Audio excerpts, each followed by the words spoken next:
All right, welcome back into Rothman and Ice. Anthony Rothman, Matty Ice Hayes. It's a Gold Jacket Thursday. And as the head coach of the long-suffering Philadelphia Eagles, this man led them to their first Super Bowl appearance in franchise history back in 1980 as the head coach of the St. Louis Rams, led them to a stunning turnaround in Super Bowl 34, that win in January 2000. His last professional coaching job with the KC Chiefs, and he coached for 5 seasons there, and he led them to an AFC West championship in 2003, NFL Coach of the Year twice by the Sporting News, once by the AP. And as I like to say, like his own wine, he gets better with age. Class of 22 into the Pro Football Hall of Fame head coach Dick Vermeil. Dick, welcome back to Ohio, Coach. Thank you very much. Always a pleasure to come back to Columbus, especially. Yeah, I know you're going to be here Saturday at Nationwide Arena, but I'll take you back to Canton a few years ago. You walked across that stage in the summer a few years ago and let out that woo, and describe that moment for us of delivering that speech in Canton, Ohio. Well, it's a little bit overwhelming, and originally you were given 8 minutes to speak, and you were all organized and you were scripted and all those kind of things. And then Jim Porter came to me before I went on, about 5 minutes before, and said, "Coach, do what you want to do. You're the last one." So I threw away my script and spoke. I don't think he gave me permission to go 22 minutes, but I did. And I was able to vent and thank and appreciate and show how grateful I was for all the people that put that gold jacket on me. Dick, that's awesome. It's a pleasure to talk to you. Thanks so much for your time. I want to ask you about what you just saw from the Philadelphia Eagles in the Super Bowl against the Kansas City Chiefs. Jalen Hurts, that offense, the team as a whole just seemed to be so sharp and so locked in going up against Mahomes and company. What are your thoughts on what they just accomplished for that city, but more importantly for that franchise?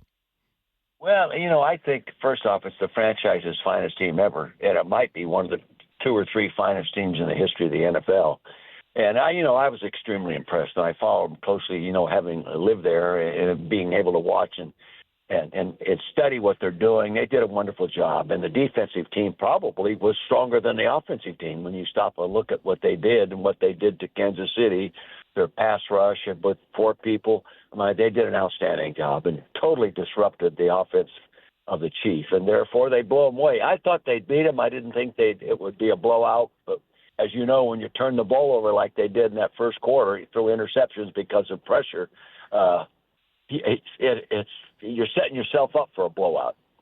Pro Football Hall of Fame coach Dick Vermeil with us. You're back in Ohio, as mentioned, and let's take you back a little bit. You're the head coach of UCLA.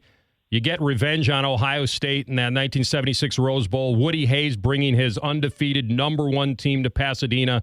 He's got 2-time Heisman winner Archie Griffin. You were a 15.5-point underdog that day in Pasadena. What do you recall about your preparation and pregame speech to your Bruins, knowing you had lost to Ohio State earlier in the year? Well, by the end of the year, we were a better football team. I knew that. And I really felt by the end of the year, if everyone collectively played their best game on the same day, we could beat them. So I approached every player, mainly the starters, asking them if they had played their best game yet. And not one of them told me they had thought they'd played their finest game yet. And I said, well, guys, it's going to take each one of you that already said they haven't played their best game yet to play their best game on the same day when we play Ohio State, because they're the best team in the country. And the only way we can beat them is be better than we've ever been collectively. And lo and behold, they did it. They did it. At halftime, we were down 3-0, and we came in. I think it was 3-0, and we came in, and I could tell in the locker room that they knew they were going to win the football game. They just were so confident. They kept the game so close that they could go out and really, finish the game properly, and they did. So it was a great tribute to my coaching staff and those guys. I had so many: Terry Donahue, Rod Dowhauer, Dick Tomey, these kind of guys coaching with me. Carl Peterson is the president of the Chiefs all those years, and Lynn Stott. They did a wonderful job of coaching, and we were able to upset the Buckeyes that day. It's still, for me, maybe the biggest thrill of my coaching career, because I was so young and just learning what to do and how to do it, and developing a strong philosophy and approach, and to see it all come to fruition on one day like that was overwhelming for me. and I was like 37 years old, and I couldn't believe we won the football game when it was all said and done. It was so overwhelming. Yeah. Dick, did you view yourself, now that you look back, did you view yourself equally strong as a preparer of teams versus an in-game tactician? Well, I think I was probably better at preparing a team overall, the entire organization, than I was at anything. When I was out of coaching for 14-year broadcasting and I went back, I couldn't do it the way I had been doing it. I could no longer run my own offense, call my own plays, coach my own quarterback. So I had coordinators and position coaches. But I think I did a better job of organizing the entire organization and developing a frame of mind and what they call now a culture that we could win in and enjoy winning in. And I think I did a better job at that time than the X's and O's. One of the most feared franchises and one of the most feared offensive units, as you know, coaching the league right now is Pat Mahomes and Andy Reid. But you know what it takes to roam the sidelines in Kansas City, and you had one of the most dominant offenses back in 2002 with the likes of Trent Green and Dante Hall, Tony Gonzalez, and Priest Holmes. Talk about that unit, the weaponry that you had at your disposal, and why that unit was so special. Well, that was a great football team. Over that 5-year period, we were probably the number one team in football on offense. Al Saunders was my coordinator, Mike Solari, the offensive line coach, and those guys did a wonderful job with the offense. And, Trent Green did a beautiful job. Priest Holmes, Priest Holmes had scored 27 touchdowns in one season. If he'd have done that in Chicago or New York, he'd be in the Hall of Fame by now, okay? But it was a great football team, and the real strength of that football team was the offensive line.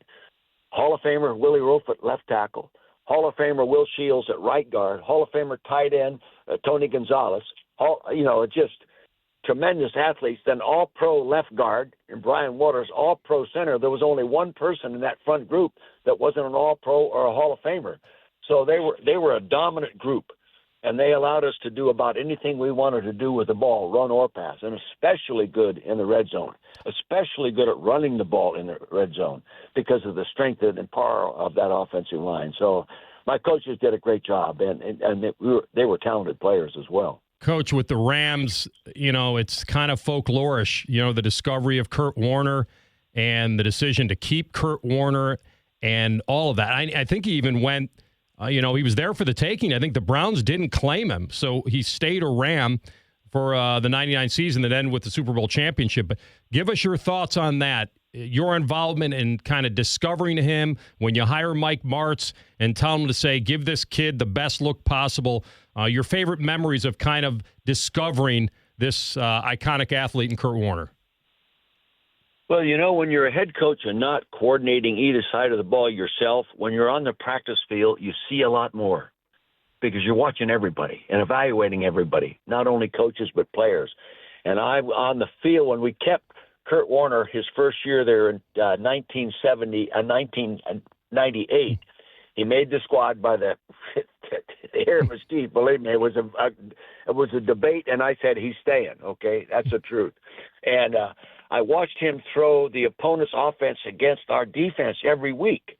And many times I would walk off the field and I would say to myself, this kid can play, or else our defense seeks. And maybe it's a combination of both. But he was so impressive. But then you would say, well, he's throwing the opponent's offense off cards drawn on 8x10 sheets of paper, okay, and showing in the huddle. No coaching going on. But he was so consistent that finally we made him our second quarterback his second year there, my third year at the Rams. That was 1999. And then when Trent Green goes down, we make the decision to go with Kurt. And I wasn't surprised he played well. I was surprised he played as well as he did. I thought we could play well because I knew we were a good team. I didn't know he could be the most valuable player in the league and the most valuable player in the Super Bowl. I didn't know that. No one did. But, I don't think any quarterback in the history of the game has ever done what he did.